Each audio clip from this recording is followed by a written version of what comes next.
ketiga ini oleh Amanat Yang Amat Berhormat Perdana Menteri Datuk Seri Anwar Ibrahim. Baik, silakan. Salam sejahtera. Alhamdulillah, nahmadu wa nusalli ala rasulil karim.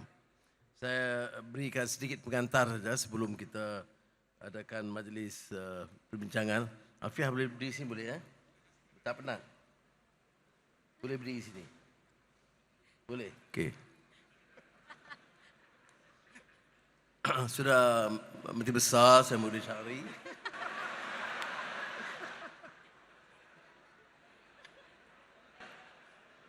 Saudara Syahri Muhammad, Menteri Besar Perak, Menteri Muhammad Sabur, Menteri-Menteri, Tan Sri KSN dan semua menteri yang hadir, KPPA dan KKSU yang hadir, Ahli Mesyuarat Kerajaan Negeri, Ahli Berhormat, saudara-saudari yang dimuliakan.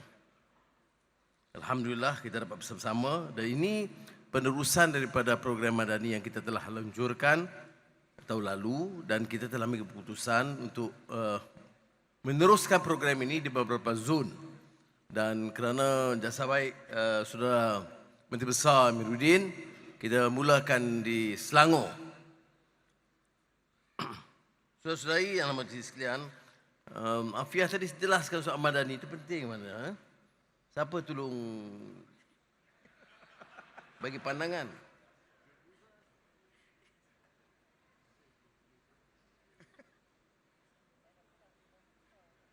Okey. Baik, itu rahsia Baik. Maknanya konsep Madani ini, ya betul, dia ada asas kepada keyakinan kita. Dia ada penekanan tentang keperluan negara dikembangkan, dimajukan, dipacu pertumbuhan. Sebab itu ada kemampanan.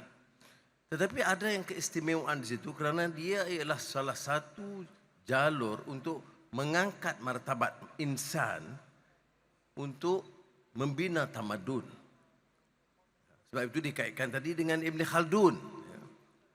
Membina tamadun. Tapi membina tamadun itu bermakna ada keyakinan, ada ihsan, ada kemanusiaan, ada sistem kenegaraan. Dia bukan kelompok. Satu kelompok, satu wilayah, satu kaum, satu suku tidak boleh membina tamadun bangsa. Tamadun itu dibina dengan kekuatan raksasa semua. Asasnya keyakinan. Kalau kita agama, nilai yang baik. Pertimbangan kemanusiaan. Tidak ada masyarakat yang dipinggirkan, diketepikan, tetapi mengangkat martabat dan darjat kemanusiaan itu. Ya. Kerana itu juga jaminan Allah SWT dalam Al-Quran. Allah angkatkan darjat kemanusiaan. Walaqad karramna bani Adam. Jadi saya harap kita faham hal ini. Tetapi menghadapi masalah semasa, kita tahu tak boleh Malaysia ini terangkat kalau kita tidak maju dari segi ekonomi. Dan tidak mungkin naik ekonomi kalau diurus dengan cacat merba. Diletakkan orang-orang yang tugas dia mengkaut harta kekayaan rakyat. Dia mesti tentukan nilai itu bermula dari pimpinan. Bila masuk pimpinan ini bukan Perdana Menteri saja. Dari Perdana Menteri sampai ke pegawai daerah sampai ke penghulu. Barulah boleh kita bangunkan negara kita. Saya harap dengan semangat dan konsep ini, kita bawa suatu natijah kefahaman baru. Bahawa tidak ada sebab mengapa Malaysia ini tak boleh terkenal, hebat semula. Tidak ada sebab mengapa anak-anak kita, cucu kita macam Afiah tidak lebih terjamin masa depan mereka. Bagaimana boleh terjamin kalau negara kita itu mendatar puluhan tahun? Kalah dari segi persaingan dengan negara baru. Ini menuntut adanya anjakan perubahan. Ya. Cara kita kerja, dasar yang kita tentukan, sikap kita, ini kita harus sedia ubah. Dulu kita pernah bicara soal revolusi mental. Ya. Tak ada salahnya.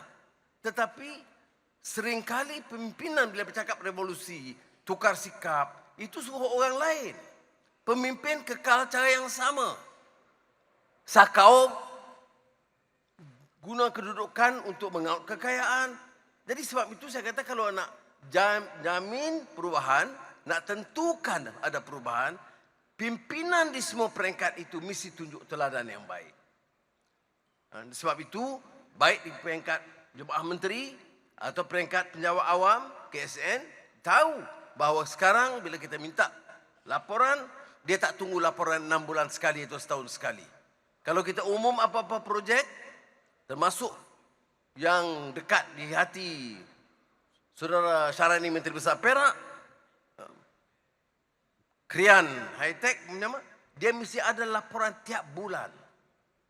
Bila ada laporan tiap bulan, barulah kita boleh jalan. Saya bawa bersama-sama saya tadi berapa projek.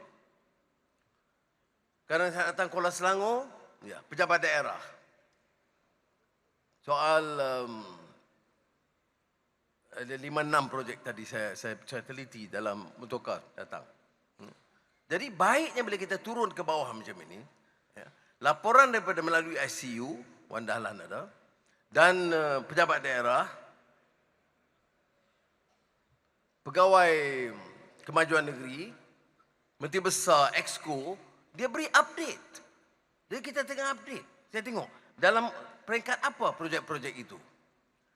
Ini kita harus lakukan setiap bulan. Jadi saya harap bila pimpinan turun ke bawah, dia tak hanya cek pasal masa itu, dia bagi notis supaya dia angkat laporan semasa. Memang tugas itu tambah sikit untuk baik menteri ataupun menteri besar ataupun pejabat daerah. Tapi ini sahaja cara orang yakin bila kita umum kita laksanakan.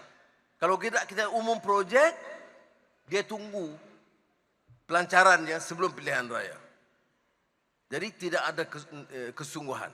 Jadi saya harap tradisi ini kita amalkan dan laporan bulanan dari penjawat awam ke jabatan-jabatan kerajaan dan juga ke kementerian di bawah menteri itu dapat supaya kita pantau dengan baik.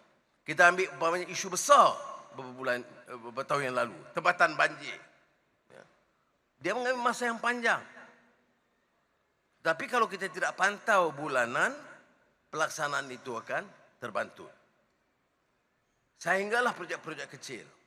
Saya baca umpamanya tentang apa yang Menteri Mat Sabu, Menteri Pertanian dan Keterjaminan Makanan, bila dia datang di sini, tentang mutu, produktiviti padi. Jadi saya baca laporan umpamanya tentang kedudukan tanah dan acidity. Baik, kalau kita dah faham, maka apa tindakan-tindakan yang perlu diambil. Itu kebijaksanaan bila kementerian atau menteri datang, terus ada laporan kerana arahan menteri ialah memastikan kadar produktiviti pengeluaran hasil padi itu meningkat berlipat kali ganda. Ini yang pertama yang saya sebutnya. Jadi kita ada soal nilai, soal contoh yang baik dan pelaksanaan. Dan saya faham, saudara terutama di daerah tahu ya, bahawa kalau tidak ada pemantauan, projek itu akan sekarang kena terbantu. Kadang-kadang kita tidak tahu. Ya, ada tanah yang telah kita ambil 40 tahun yang lalu untuk bina, katalah klinik. Tetapi oleh kerana tidak dipantau secara teliti, kita dapat kesan klinik itu tidak dibangunkan. Ada alasan yang munasabah, bukan semuanya sebab cuai. Alasannya kadang-kadang tanah itu tanah gabut, kurang sesuai. Ataupun peruntukan diberikan peringkat awal itu tidak cukup. Tapi kalau kita tidak pantau bulanan, kita tunggu 40 tahun untuk kenal pasti projek itu tidak jalankan. Rakyat di bawah mengeluh. Ini saya harap diteliti betul-betul dan insya-Allah dan CKSN dan ICU dan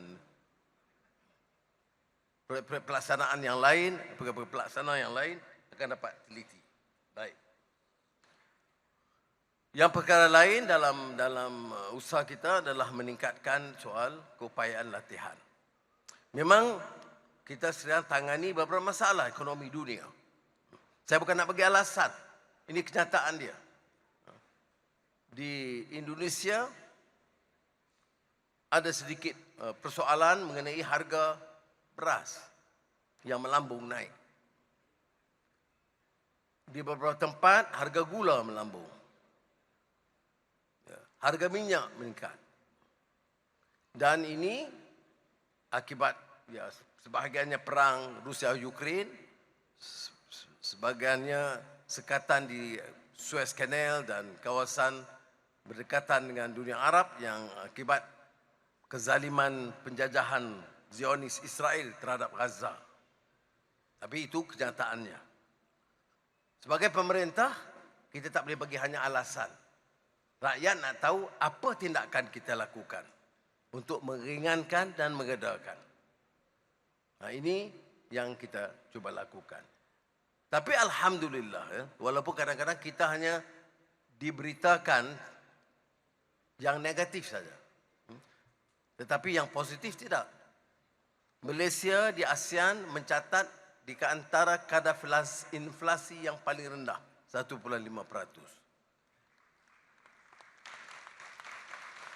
Dan di ASEAN, kadar pengangguran yang menurun, 35%. Di ASEAN dan dalam sejarah Malaysia, pelaburan domestik dan asing tertinggi dalam sejarah Malaysia sejak merdeka.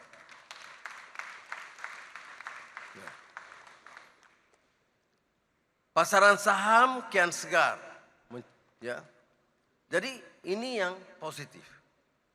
Kita hadapi masalah kejatuhan nilai ringgit yang juga menimpa yen Jepun, renminbi China dan semua currency mata wang negara ASEAN melainkan Singapura. Apa langkah yang kita ambil? Kita ada pilihan. Orang-orang yang tegur kita soal nilai ringgit, dia minta kita selesaikan. Ada cara selesaikan. Yang ditentukan oleh semua pakar-pakar kewangan antarabangsa.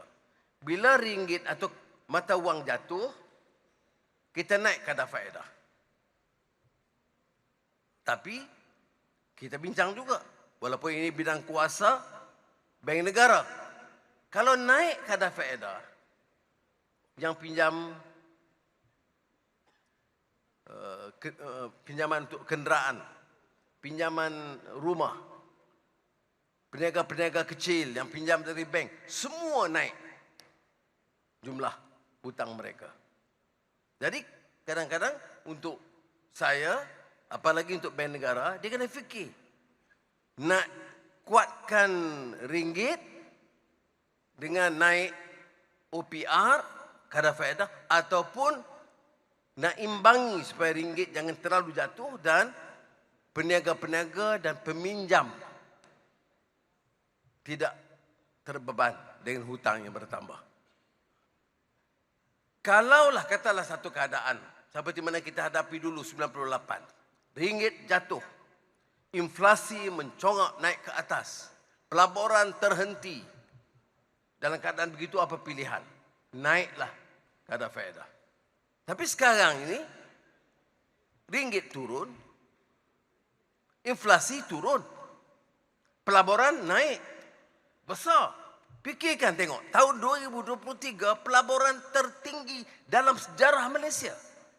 Ini suatu keadaan pencapaian luar biasa. Ini bukan kerja Anwar, ini kerja seluruh tim pasukan kita. Bukan saja menteri-menteri, termasuk menteri MITI, tetapi juga pegawai-pegawai. Ada orang kata pelaburan ini maknanya MITI, Matret, betul. Dan juga Kementerian Luar. Kerana semua ini menyebabkan orang yakin politik Malaysia stabil, dasarnya jelas.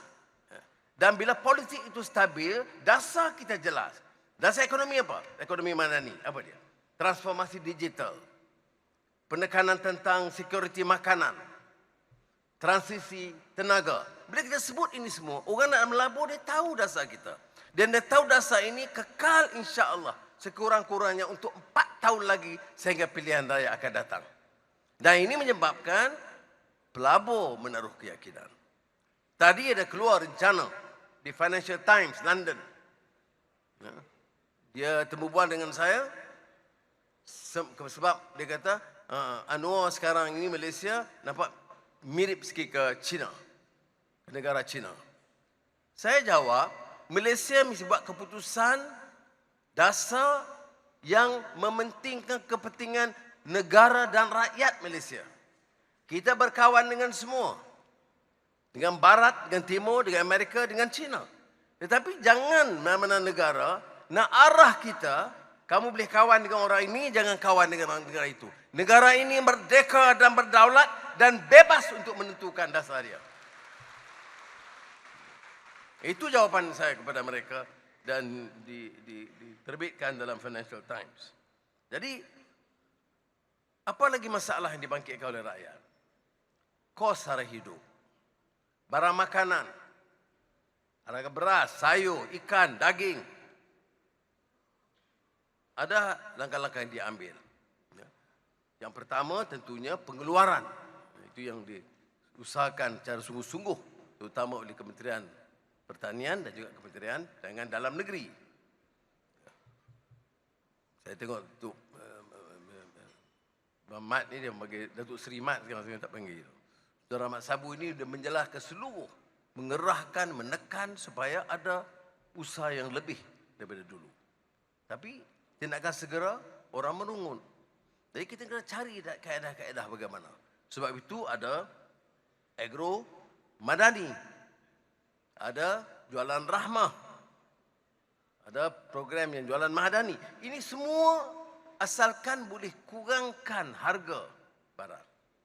Ya. Kerana kadang-kadang soal pemasaran, kadang-kadang biarlah banyak masalah. Jadi itu yang kita lakukan sedaya upaya, dan saya ucap terima kasih kepada semua jentera kerajaan, pegawai dan pengusaha dan peniaga-peniaga kecil yang bantu untuk menjayakan program-program membantu masyarakat.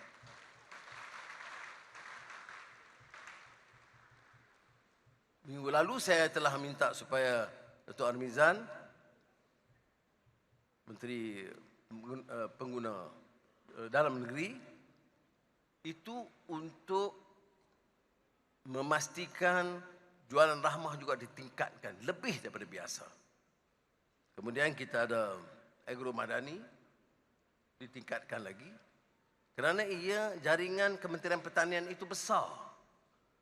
Hubungan dengan nelayan, dengan peladang dan sebagainya. Kalau boleh kurangkan pemasaran, kita boleh kurangkan harga.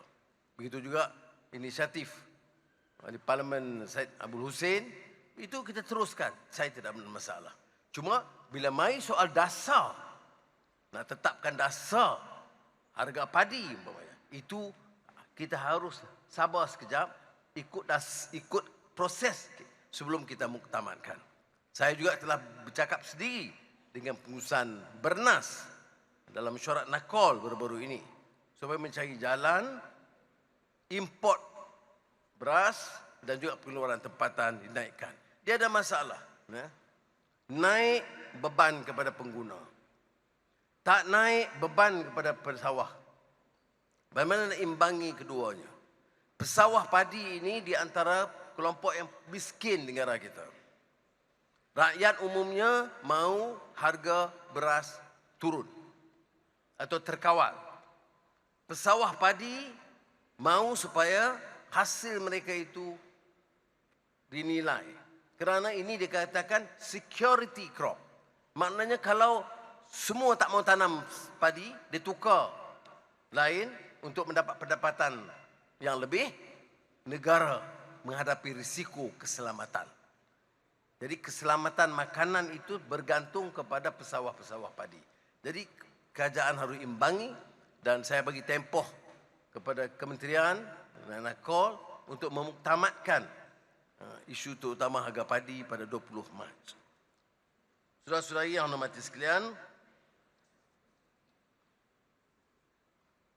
saya cuma harap majlis-majlis seperti ini dibantu, dan saya tak sebut PDRM dan koperasi, Koskom, semua JPJ yang menyebabkan rakyat, bukan saja di Kuala Selangor, di Selangor, di Negeri Sembilan dan terutama di Perak, datang berkunjung kerana dia lihat semangat madani itu wujud di peringkat sebawah, iaitu memudahkan pendaftaran, memudahkan pembayaran, meringankan beban rakyat. Saya ucap terima kasih setinggi-tingginya kepada semua yang terlibat.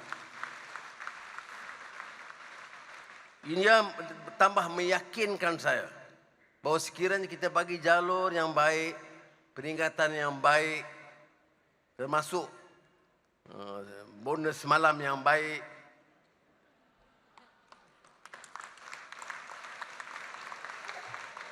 semangat kerja pun meningkat. Ya, semangat kerja pun meningkat. Jadi sebab itu penjawat awam ini sangat penting untuk kita, tugas mereka. Dan kalau inilah prestasi mereka dalam KSN, Wan Dalam ke ICU KPPA, lupa. Patut saya tengok dia sedih saya. Dalam KSN, kalau inilah kita tengok prestasi penjawat-penjawat awam, di peringkat tinggi dia serendah-rendahnya, tidak ada sebab mengapa tak boleh kita kaji sistem saraan tahun ini.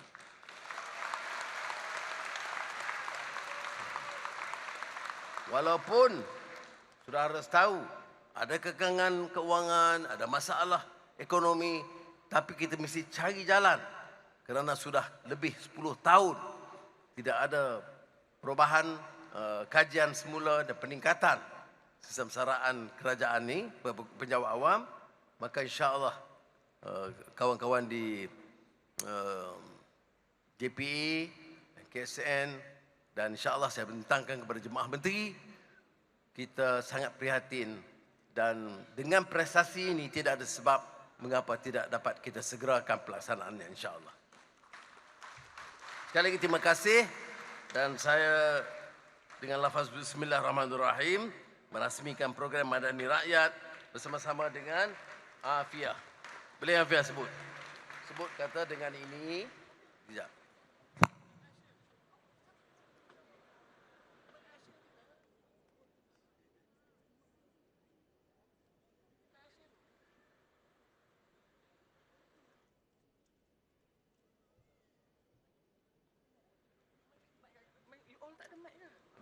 Okay, dengar. Boleh? Dengan ini, dengan lafaz Bismillahirrahmanirrahim. Saya dengan Tok Anwar merasmikan program Madani Rakyat Zon Tengah.